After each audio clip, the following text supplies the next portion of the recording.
Bonjour, je m'appelle John, ou Jean, je suis un des membres de cette église et j'ai le privilège, la responsabilité de porter la prédication ce matin.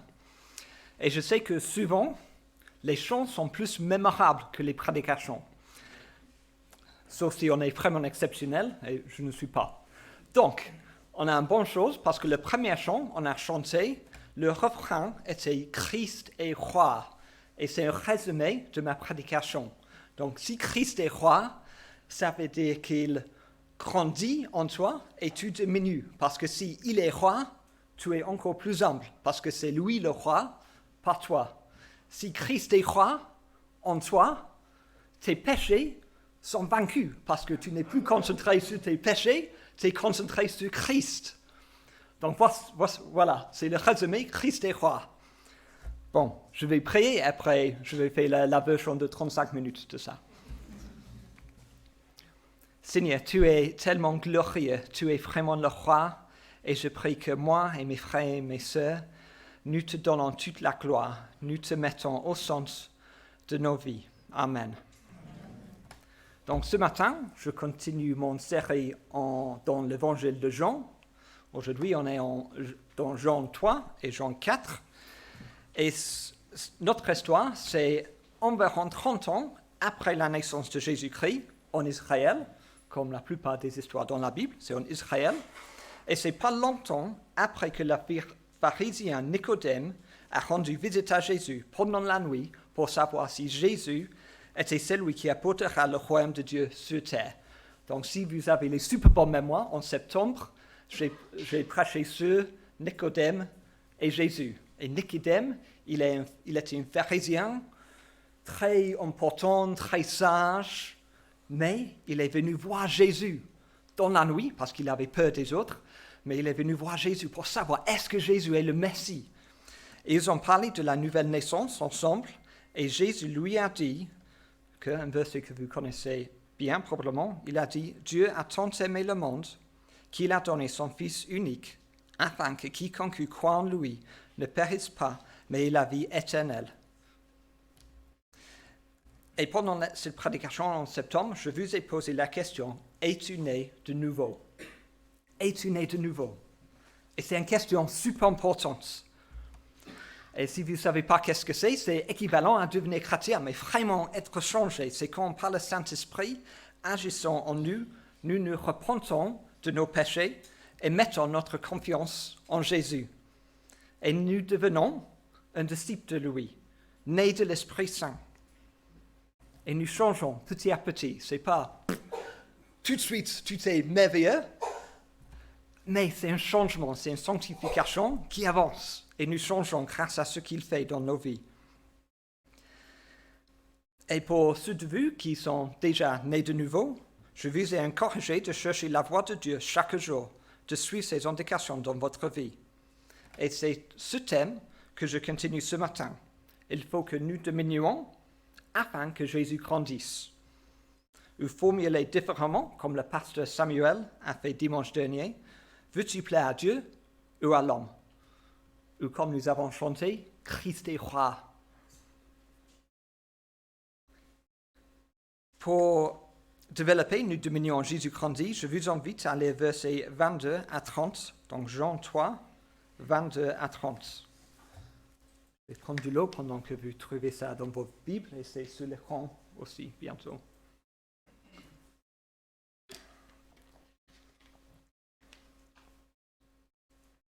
Jean 3, 22. Après cela, donc cela c'est la réunion entre Nicodème et Jésus. Après cela, Jésus, accompagné de ses disciples, se rendit en Judée.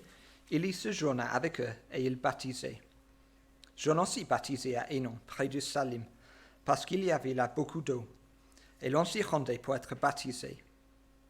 En effet, Jean n'avait pas encore été mis en prison. Or, une discussion surgit entre les disciples de Jean et un juif au sujet de la purification.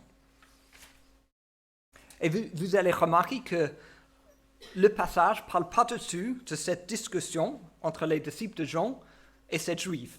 Donc on dit, mais pourquoi c'est dans la Bible? C'est parce que la suite, c'est sur la purification, parce que c'est Jésus qui nous purifie et le baptême, c'est le signe de cette purification.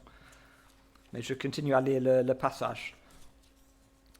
Il vint trouver Jean et lui dit, « Maître, c'est lui qui était avec toi de l'autre côté du Jourdain et à qui tu as rendu témoignage. Le voilà qui baptise, et tous vont vers lui. » Jean répondit, « Un homme ne peut recevoir que ce qui lui a été donné du ciel. Vous-même êtes témoin que j'ai dit, moi, je ne suis pas le Messie, mais j'ai été envoyé devant lui. Celui qui a la mariée, c'est le marié. Mais l'ami du marié, qui se tient là et qui l'entend, éprouve une grande joie à cause de la voix du marié. Ainsi donc, cette joie qui est la mienne est parfaite. Il faut qu'il grandisse et que moi, je diminue. Il faut qu'il grandisse et que moi, je diminue. » Alors, les disciples de Jean sont embêtés parce que le baptême, c'est le truc de leur maître Jean. Ils ne sont pas contents parce que tous vont vers Jésus pour être baptisés. Ils ont voulu la gloire pour eux-mêmes, pour Jean, ils sont embêtés. Ils ne se réjouissent pas dans la réussite de Jésus. Ils ne sont pas contents parce qu'ils se regardent eux-mêmes et non pas à Jésus. Et nous pouvons devenir amers, frustrés, pas contents, en colère quand nous regardons à nous-mêmes. Combien de nous ont eu des moments de jalousie, d'envie, d'amertume quand nous regardons à nous-mêmes et nous nous comparons aux autres? Mais c'est difficile d'être comme ça quand nous regardons à Jésus. Ça lève le cœur, ça lève l'âme, ça lève l'espoir quand nous regardons à Jésus. Mais considère la différence de réaction entre Jean-Baptiste et ses disciples. Jean-Baptiste n'était pas offensé, il était ravi. Il diminue, Jésus grandit. Jean est dans la joie, comme beaucoup de personnes suivent Jésus. Jean est comme le témoin de mariage qui attend le mari, et il est ravi quand le mari arrive. J'ai eu le privilège d'être le témoin du mariage d'un de mes meilleurs amis. J'étais ravi qu'il a trouvé une fille qu'il aimait et qu'il aimait. C'était un honneur d'être avec eux, d'assister à leur mariage. Et j'ai fait des choses pour le mariage, mais le but était que tout le monde regarde eux. Le mari, la puce, j'arrive pas, le puce, l'homme et la femme ensemble. Et je veux que tout le monde regarde eux, parce que le but du mariage, c'est pour eux. Et on se réjouit pour eux, on est content pour eux. Et Jean-Baptiste était comme ça avec Jésus. Il s'en fiche de lui-même parce que tout le monde va vers Jésus. C'est le but, c'est l'idée. On veut que les gens vont vers Jésus, pas pour être avec lui. Et les choses doivent être comme ça entre nous et Jésus. Nous devrons le mettre au centre, car c'est lui le mari attendu qui rachètera son épouse. Et qui est l'épouse de Jésus? Mais c'est nous, c'est les chrétiens. Les gens qui sont nés de nouveau. Et nous avons eu besoin d'être rachetés, car nous avons fait des méchancetés, des mauvaises choses. Nous avons besoin de ce pardon. Et si tu es chrétien, si tu es né de nouveau, tu as été racheté par Christ. Alors garde-le au centre de ta vie. Est-ce que tu diminues afin que Jésus grandisse? Est-ce que je diminue afin que Jésus grandisse dans ma vie? Y a-t-il des choses dans ta vie que tu dois lâcher pour devenir plus comme Jésus? Est-ce que nous nous réjouissons quand nous lâchons des choses pour Dieu? Ou est-ce que nous sommes attachés à notre valeur personnelle, à notre argent, à notre projet, dans le monde et même dans l'Église? Où est notre identité? Est-ce que nous sommes fiers parce que je prêche ou je mène un groupe de maison? Est-ce que si tout ça se fonde autour de moi, est-ce que j'ai tout fait pour ma gloire ou je le fais pour la gloire de Jésus? Est-ce que quand tu joues le piano, est-ce que c'est pour ta gloire et pour Jésus? C'est quoi ton identité? Est-ce que tu es à l'aise? Est-ce que tu es content parce que tu es un fils de Dieu, bien aimé, pardonné? Ou parce que tu fais les choses devant tout le monde sur l'estrade? On donne gloire à qui? Donc quand tout est détruit, quand tout s'effondre, c'est pas grave, parce que je suis toujours un enfant de Dieu, et c'est ça qui est important, notre relation avec lui. Et grâce à notre relation avec lui, nous faisons les bonnes œuvres, nous servons l'Église. Mais ce qui est principal, c'est que Jésus est au centre de nos vies. C'est ça qui est important.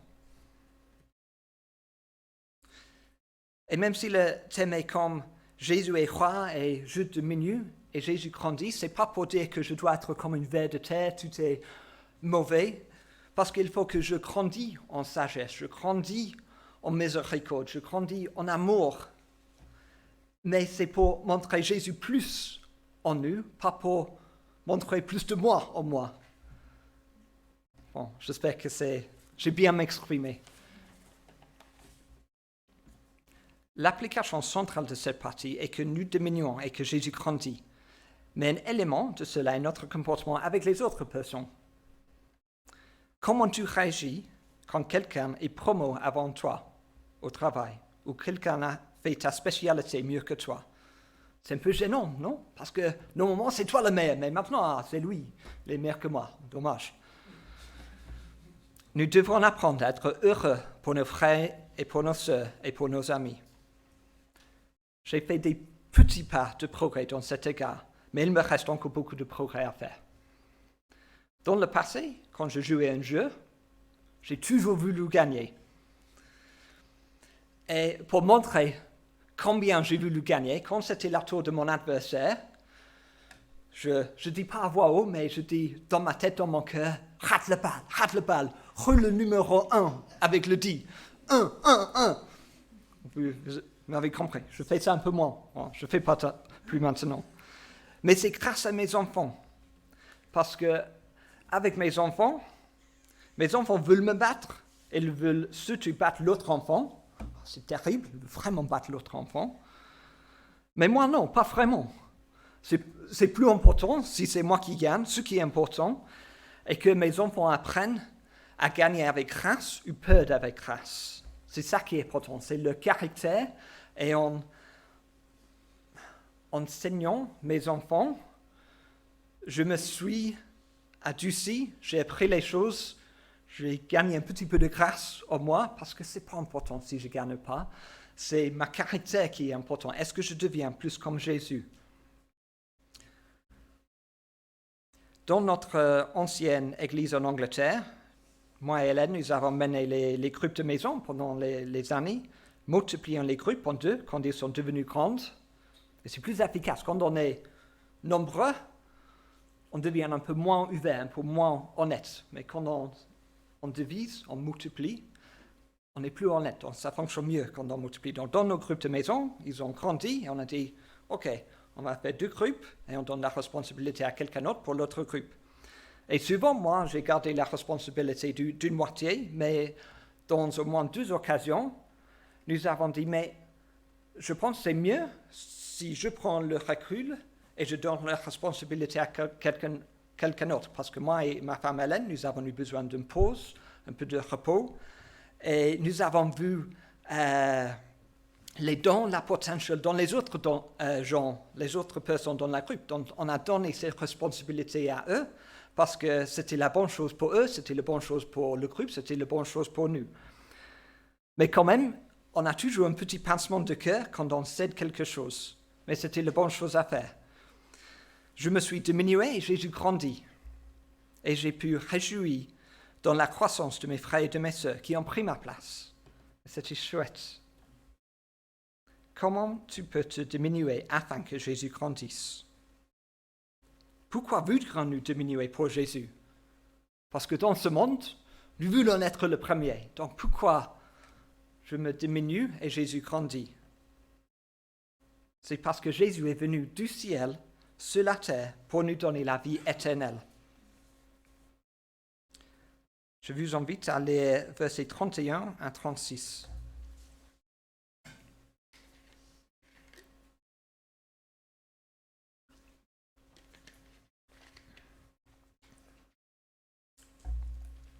Celui qui vient d'en haut est au-dessus de tout.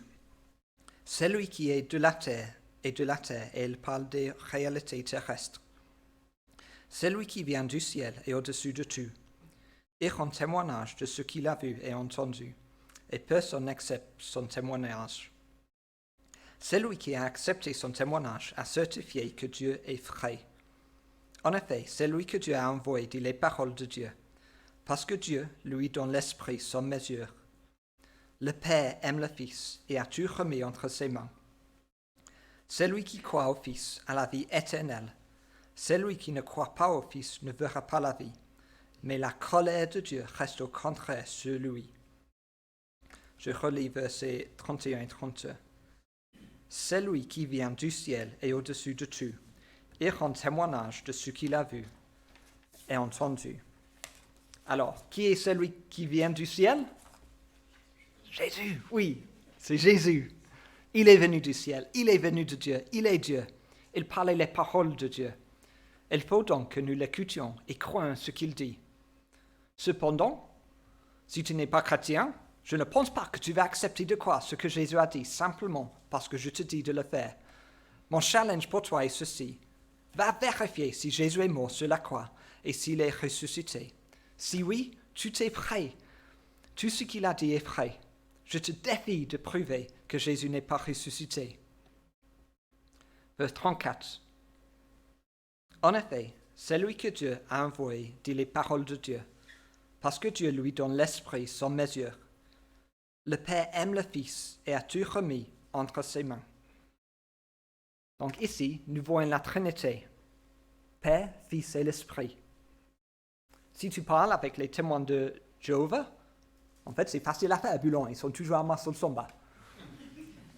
Et ils vont vous dire que le mot Trinité n'est pas dans la Bible. Ils ont raison, ce n'est pas dans la Bible. Mais le mot Trinité est un mot pour décrire ce que nous lisons dans la Bible. Et nous voyons la Trinité partout. On l'a vu dans ce verset, le Père aime le Fils et lui a donné l'Esprit sans mesure et a tout remis entre ses mains. Nous voyons les rôles différents de la divinité trinitaire. Le Père envoie le Fils et l'Esprit. Et le Père a mis toutes choses dans les mains du Fils. Et quand nous avons regardé Jean 1, il y a, je ne sais pas, l'année dernière, au début était la parole. Et tout a été fait par lui. Donc on pense que c'est Dieu, le Père, qui a créé le monde, mais Jésus était là. La parole, c'est Jésus. Donc Jésus était là à la création. Et en Genèse, c'est écrit que l'Esprit de Dieu hover, se plane, planait sur les eaux au début. Donc on a le Père, le Fils et l'Esprit dans la création du monde. On a la Trinité. Mais pourquoi le Père a envoyé son Fils? Pour nous donner la vie éternelle. Et c'est bien écrit en verset 36. Celui qui croit au Fils a la vie éternelle. Celui qui ne croit pas au Fils ne verra pas la vie, mais la colère de Dieu reste au contraire sur lui. Ceci répète le message que Jésus a donné à Nicodème plus tôt dans chapitre 3. Jean 3, 16. Dieu a tant aimé le monde qu'il a donné son Fils unique, afin que quiconque croit en lui ne périsse pas, mais ait la vie éternelle. Donc vous voyez, les versets sont similaires. Et quand la Bible répète quelque chose, il faut donner encore plus d'attention. La vie éternelle est trouvée en Jésus et en lui seul. Il n'y a pas un autre chemin pour aller au paradis, pour être racheté, pour être pardonné. C'est Jésus seul. Ce n'est pas un message très populaire aujourd'hui. Mais c'est Jésus seul, c'est le seul chemin. Et si nous n'acceptons pas ce don gratuit de la vie éternelle que Jésus nous offre, si nous refusons ses mains de salut, sur la croix, il a donné sa vie pour nous, sur la croix. Si nous n'acceptons pas cet don gratuit, nous sommes fichus, parce qu'on est perdu sans lui. Jésus il a pris la punition pour nos péchés sur la croix. Et si nous n'acceptons pas cet sacrifice, il n'y a rien qui nous protège de la juste colère et le jugement de Dieu. Et comme le pasteur Samuel a dit dimanche dernier, quand on parle du jugement et la colère de Dieu, c'est chaud. Moi, je n'ai pas vraiment envie, on fait les sorties d'évangélisation, j'ai pas très envie à parler de l'enfer et le jugement de Dieu parce que c'est pas très sympa. Mais c'est vrai, en fait, si tu regardes dans le monde, les chrétiens partout, ils essaient de supprimer l'idée de l'enfer. Et les gens qui sont un peu moins honnêtes, ils arrivent à trouver les moyens pour dire « Ah oui, ça n'existe pas vraiment, c'est juste pour un petit moment, c'est pas une souffrance éternelle. » Et moi, j'ai voulu faire la même chose, mais en lisant la Bible, j'arrive pas, parce que c'est tellement clair que l'enfer existe et il y a un jugement. Donc, si c'est vraiment le cas, mais il faut que j'explique ça. C'est comme si je suis avec mes enfants et on traverse la rue, et ma fille, c'est toujours ma fille qui marche dans la rue sans regarder les voitures, c'est mieux que je le prends avec violence et je le retire plutôt que le camion l'écrase. OK?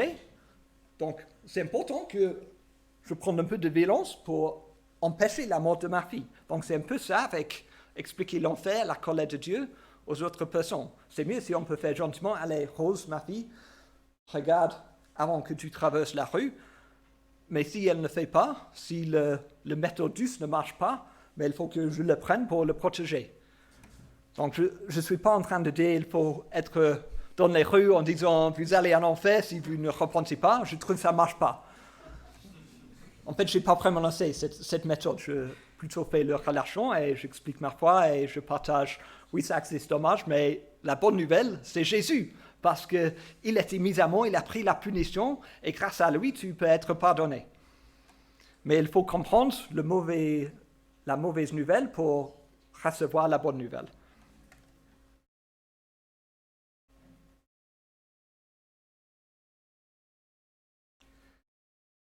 Bon, je suis beaucoup sorti de mes notes là. Quand tu te repens pour devenir chrétien, tu es changé. Mais comment tu peux montrer ça au monde? Ce qu'il a fait dans ton cœur. Mais c'est le baptême. Donc nous allons regarder le baptême maintenant, parce que nous l'avons vu, les gens qui étaient baptisés dans cette histoire. Et cette idée de baptême, cela montre que nous diminuons et que Jésus grandit. Parce que, en fait, moi je ne trouve pas très humiliant, mais peut-être enlever mes vêtements normaux pour mettre des autres vêtements et aller dans une bassin de l'eau devant tout le monde, c'est un peu étrange. Donc, faire cela devant tout le monde, c'est je me diminue parce que je veux que les gens voient que Jésus grandit en moi. Donc, le baptême, c'est quelque chose humble de le faire. Donc, soyez baptisés, c'est mon troisième partie ce matin. Et nous regardons le début et la fin du passage. Donc Jean 3, 22. Après cela, donc cela c'est la réunion entre Nicodème, le pharisien, et Jésus. Après cela, Jésus, accompagné de ses disciples, se rendit en Judée. Il y séjourna avec eux et il baptisait. Jean aussi baptisait à Énon près du Salim, parce qu'il y avait là beaucoup d'eau, et l'on s'y rendait pour être baptisé. Chapitre 4, verset 1. Le Seigneur apprit que les pharisiens avaient entendu dire qu'il faisait baptiser plus de disciples que Jean. À vrai dire, Jésus ne baptisait pas lui-même, mais c'était ses disciples qui le faisaient. Alors il quitta la Judée et retourna en Galilée. Et ce qui est intéressant ici, ce n'était pas Jésus qui le faisait les baptêmes, c'est ses disciples. Donc Jésus, il entraîne, même à cette période au début de son ministère, il entraîne ses disciples à baptiser les gens, parce que plus tard, Jésus il est parti au ciel, il a envoyé le Saint-Esprit, mais c'est le disciple qui fait les baptêmes. C'est nous les chrétiens qui baptisent les autres. Et Jésus, il entraîne les autres. C'est beau ça, il n'a pas tout fait lui-même, il a entraîné les autres. Alors, nous avons donc Jésus et Jean-Baptiste dans la même région. Avec leurs disciples, bien sûr, et ils baptisaient les personnes qui viennent vers eux. Et il aurait dû être suffisamment à part pour que les gens puissent faire un choix entre les deux camps. Donc on a le camp de Jésus ici, le camp de Jean là. Et les gens viennent pour être baptisés. Donc il faut faire le choix. Est-ce que je vais être baptisé par Jean ou par Jésus? Je me pose la question si les mêmes personnes vont être baptisées par Jean et par les disciples de Jésus. Le texte ne nous donne pas la réponse, mais c'est possible. Et si c'était moi, si j'ai été baptisé par Jean-Baptiste, et maintenant Jésus arrive, Mais je me disais, mais je vais être baptisé par Jésus aussi.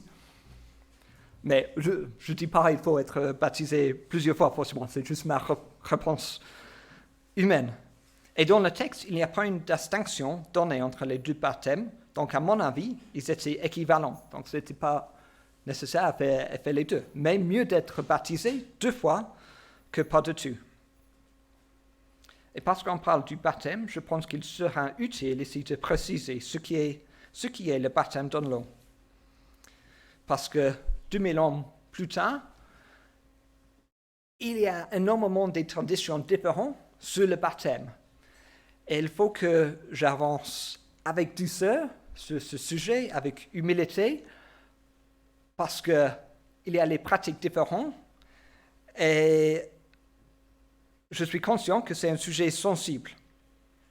Cependant, je ne peux pas faire autrement que enseigner ce que je pense que la Bible nous enseigne. Donc, je vais expliquer ma compréhension de la Bible et je vais vous encourager à être baptisé. Ce n'est pas encore le fait, et baptisé par émotion totale, parce que c'est ce que je pensais est dans la Bible. Cependant, je suis conscient qu'on a beaucoup de chrétiens qui ont fait notre choix en étant baptisés en tant que bébé. Donc, j'enseigne ce que je pense est vrai, mais il faut que je montre humilité aussi. Et je vais partager un peu mon témoignage aussi qui va peut-être vous aider. Je vais d'abord dire comment le baptême est fait dans la Bible, et après je dirai quand et pourquoi c'est fait. Donc comment? Le mot grec utilisé dans la Bible, qui est traduit baptise, veut dire plonger, immerger, submerger. Et ça nous donne un bon indice de ce qu'est le baptême. Donc pour moi c'est assez clair. La pratique dans la Bible est une immersion. Par exemple, dans notre histoire, c'est dans un endroit où il y a beaucoup d'eau. Et c'est bien possible, ils sont allés dans un endroit avec beaucoup de l'eau, ils ont aspergé tout le monde un petit peu sur la tête, mais c'est peu probable. Mais si tu n'es pas convaincu que ce fut une immersion totale, regarde l'histoire dans Acte 8, quand Philippe, qui était un disciple de Jésus, il baptise un eunuque éthiopien. Donc Philippe était en train de parler avec un Éthiopien qui n'était pas chrétien, qui n'était pas croyant. Il se convertit. Et je reprends l'histoire. Comme ils continuaient leur chemin, ils arrivent à un point d'eau. L'eunuque dit, « Voici de l'eau. Qu'est-ce qui empêche que je sois baptisé ?» Philippe dit, « Si tu crois de tout ton cœur, cela est possible. » L'eunuque répondit, « Je crois que Jésus-Christ est le Fils de Dieu. » Il fit arrêter le char. Philippe et l'eunuque descendirent tous les deux dans l'eau, et Philippe baptisait l'eunuque. Donc, descendirent tous les deux dans l'eau, et Philippe baptisait l'eunuque. Quand ils furent sortis de l'eau, l'Esprit du Seigneur enleva Philippe, et l'eunuque ne le vit plus. Il poursuivit sa route, tout joyeux. Donc, quand on est baptisé, l'idée, on est rempli de joie après. Et ce passage nous a dit comment le baptême biblique est fait, mais il nous donne aussi des indices quand et pourquoi c'est fait. Donc, quand on est baptisé, mais l'eunuque, il a cru que Jésus est le Fils de Dieu. Il a mis sa foi en Jésus. Nous lisons d'ailleurs que le baptême est un signe de repentance. Alors, si tu t'es repenti de tes péchés et que tu as mis ta foi en Jésus-Christ, c'est le moment de te faire baptiser. Oui, dans l'Église, on veut vérifier que vous avez bien repenti de tes péchés, que vous avez bien mis votre confiance en Jésus. Donc, on a un bassin de baptême ici. Donc, si vous dites maintenant, je veux être baptisé maintenant, on va probablement dire, on veut te connaître un peu mieux, est-ce que tu t'es vraiment repenti? Mais à mon avis, ça peut arriver assez rapidement. Mais oui, tu peux parler avec le pasteur Pablo là-dessus plus tard, si tu veux être baptisé. Et je vous encourage à le faire. Alors, pourquoi être baptisé? Mais ce n'est pas obéissance. En Matthieu 28, Jésus dit, « Allez donc, faites de toutes les nations des disciples, baptisez-les au nom du Père, du Fils et du Saint-Esprit. » Donc, soyez baptisés donc, et baptisez les autres. Le baptême est une action visible pour montrer ce que t'est arrivé dans le secret de ton cœur.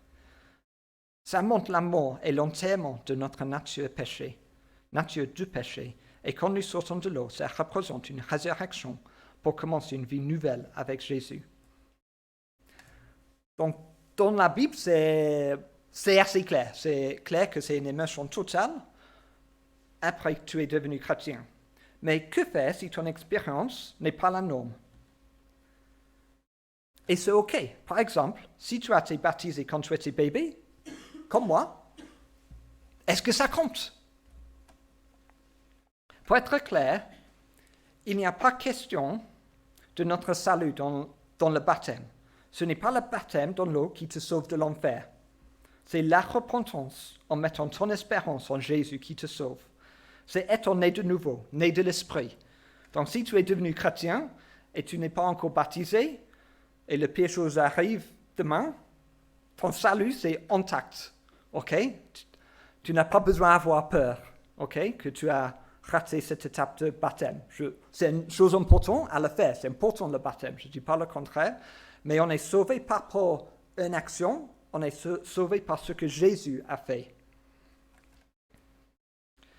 Mais j'aimerais maintenant partager mon témoignage sur le sujet et ça va peut-être vous aider avec cette décision importante. Quand j'étais bébé, mes parents fréquentaient une église anglaise, anglicane, et dans cette église, ils baptisaient les bébés. C'est-à-dire, ils aspergeaient les têtes des bébés.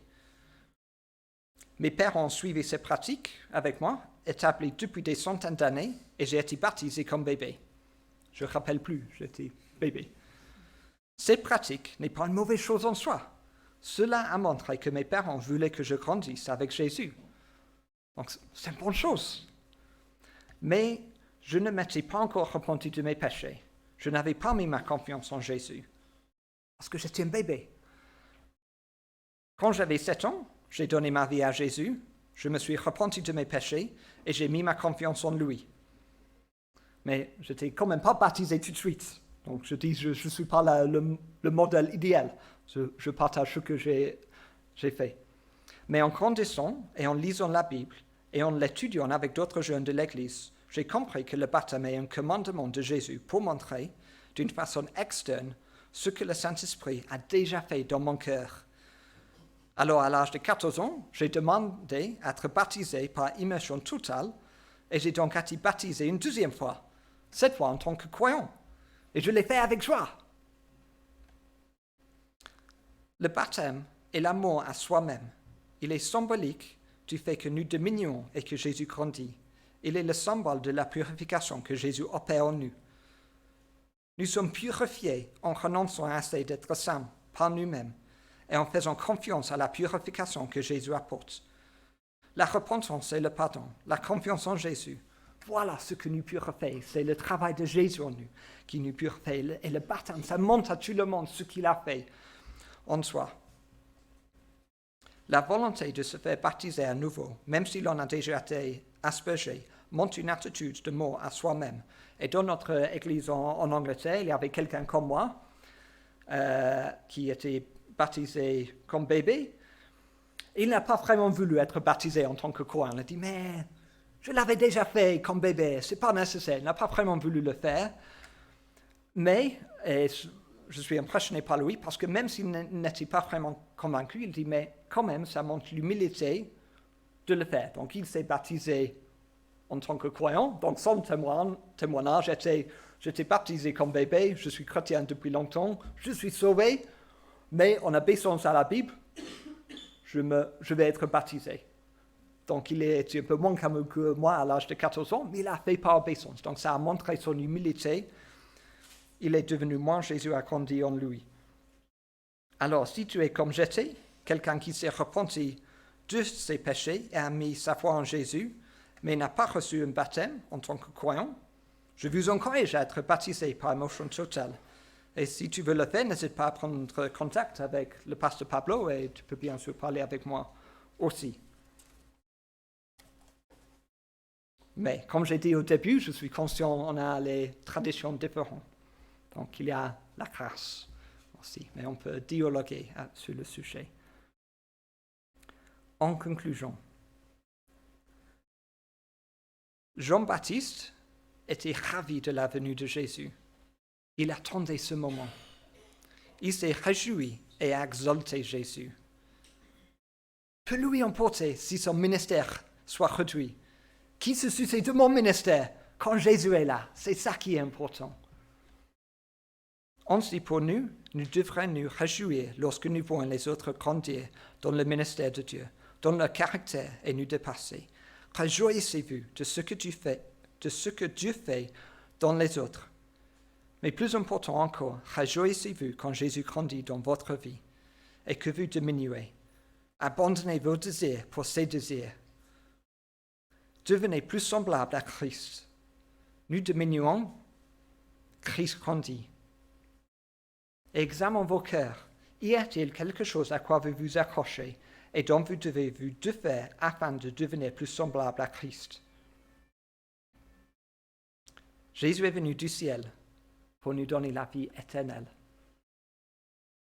Mais c'est bien ça. Il est venu pour nous, pour donner la vie éternelle. Mais la mauvaise nouvelle, si vous rejetez ce don gratuit de la vie éternelle, vous serez soumis au juste jugement et à la colère de Dieu. Et c'est une chose terrible. Ne vous accrochez pas à votre propre vie. Si vous le faites, vous la perdrez. Au contraire, abandonnez votre vie, devenez moi et laissez Christ grandir. Si vous avez renoncé à votre vie pour suivre Jésus, si vous avez mis votre confiance en lui, soyez baptisés, montrant publiquement que vous êtes mort à votre ancien mode de vie et que vous vivez pour le Christ, que vous diminuez, que Jésus grandisse. Dieu vous demande-t-il de vous faire baptiser? Et bien sûr, pour tout le monde, en tant que disciples de Christ, nous sommes appelés à la sanctification, à avancer avec lui, à être plus comme lui chaque jour, petit à petit. Et nous sommes appelés à conduire les autres vers le Christ et à les baptiser. Amen. Donc j'invite Diego à